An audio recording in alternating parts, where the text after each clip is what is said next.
রায়গঞ্জের বিধানসভার উপনির্বাচনে সন্দীপ কৃষ্ণের যুগলবন্দিতে শুরু হলো তৃণমূল কংগ্রেস প্রার্থী কৃষ্ণ কল্যাণীর অভিনব প্রচার, যাকে ঘিরে শুরু হয়েছে রাজনৈতিক গুঞ্জন। কারণ একটাই, লোকসভা নির্বাচনের সময় তৃণমূল প্রার্থী কৃষ্ণ কল্যাণী যখন রায়গঞ্জ পৌরসভার পৌর প্রশাসক তথা তৃণমূল নেতা সন্দীপ বিশ্বাসের 23 নম্বর ওয়ার্ডের প্রচারে গিয়েছিলেন, সেই সময় দেখা যায়নি কৃষ্ণ কল্যাণীর প্রচারে সন্দীপ বিশ্বাসকে।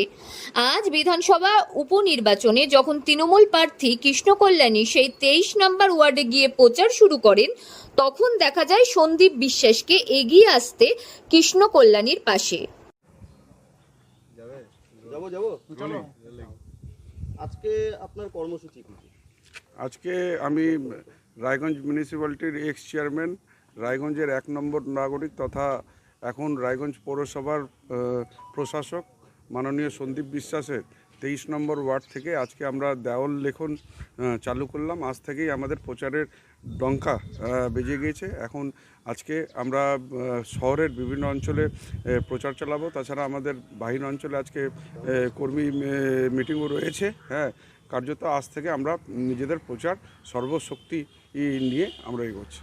শুধু তাই নয়, এই প্রচারে অভিনবত্ব এতটাই ছিল জোরালো যে যখন তৃণমূল প্রার্থী কৃষ্ণ কল্যাণীর দেওয়ালে জোড়া ফুল আঁকছিলেন, সেই সময় দেখা যায় কৃষ্ণ কল্যাণীর হাতের উপর হাত রেখে সন্দীপ বিশ্বাসকেও একই জায়গায় একই রঙের তুলিতে দেওয়ালে জোড়া ফুল আঁক, যার ফলে তৃণমূল কংগ্রেস কর্মী সমর্থকদের মধ্যে যথেষ্ট উন্মাদনা দেখা যায়।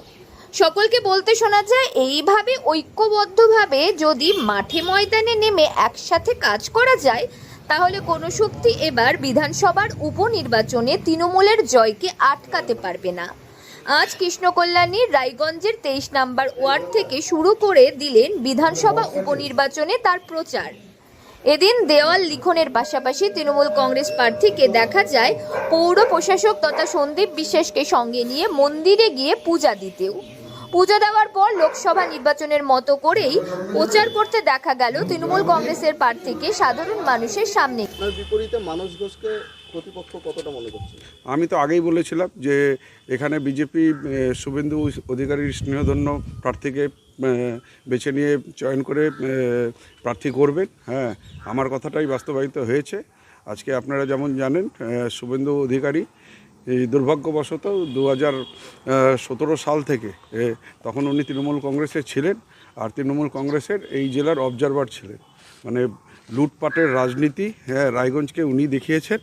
তো আজকে আমাদের একটা আশঙ্কা ছিল যে ওই ধরনের প্রার্থীকেই উনি হয়তো বেছে নেবেন, সেটাই বাস্তবায়িত হলো।